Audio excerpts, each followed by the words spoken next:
saya Andrea Prija Pratama dengan NIM 250306167. Di sini saya akan menjelaskan tentang sistem pernapasan atau sistema kardiovaskular. Di sini saya menggunakan preparat atau preparatnya cord atau jantung dari galus-galus domesticus. Dan ini adalah gambar penjelasannya.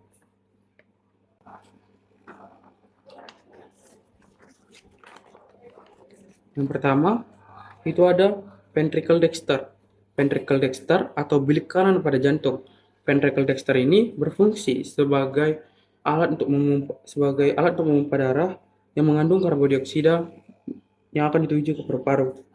Selanjutnya, darah mengalir menuju tahap 2. Ini tahap 2 atau arteri pulmonalis. Arteri pulmonalis berfungsi membawa darah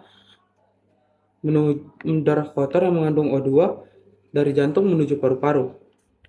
Nih, paru-paru terdapat dua,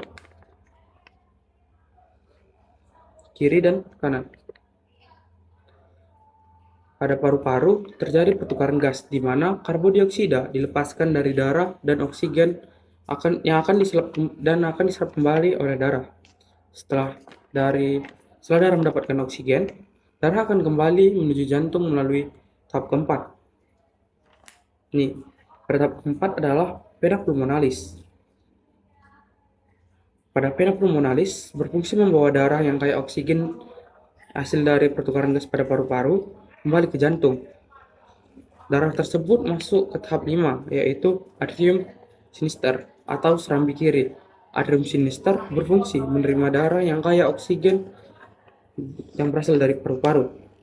Selanjutnya masuk ke tahap 6, yaitu ventricle sinister atau bilik kiri. Pada ventricle sinister memiliki dinding yang sangat tebal karena berfungsi memompa darah yang beroksigen ke seluruh tubuh.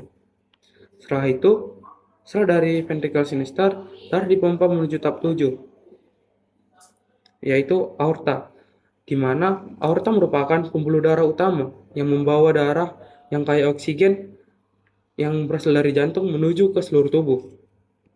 Selanjutnya, darah mengalir ke kapiler yang terdapat pada bagian kepala, dada, dan tangan, kepala, tangan, perut, dan kaki.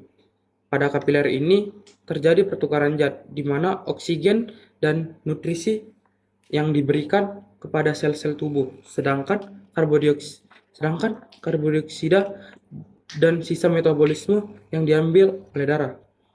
Setelah itu, darah kembali ke tahap 9, yaitu vena cava, di mana vena cava berfungsi membawa darah yang mengandung karbon dioksida dari seluruh tubuh kembali masuk ke jantung.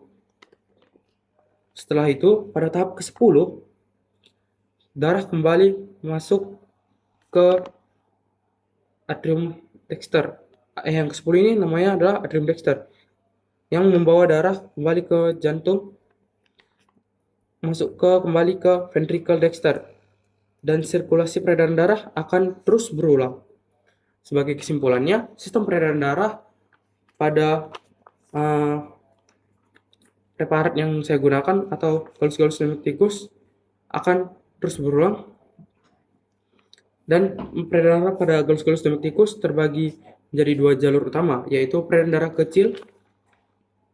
Peredaran darah kecil adalah dari jantung menuju paru-paru dan kembali ke jantung. Peredaran darah besar yaitu dari jantung menuju ke seluruh tubuh dan kembali ke jantung. Sekian penjelasan saya tentang peredaran darah atau sistema kardiovaskular.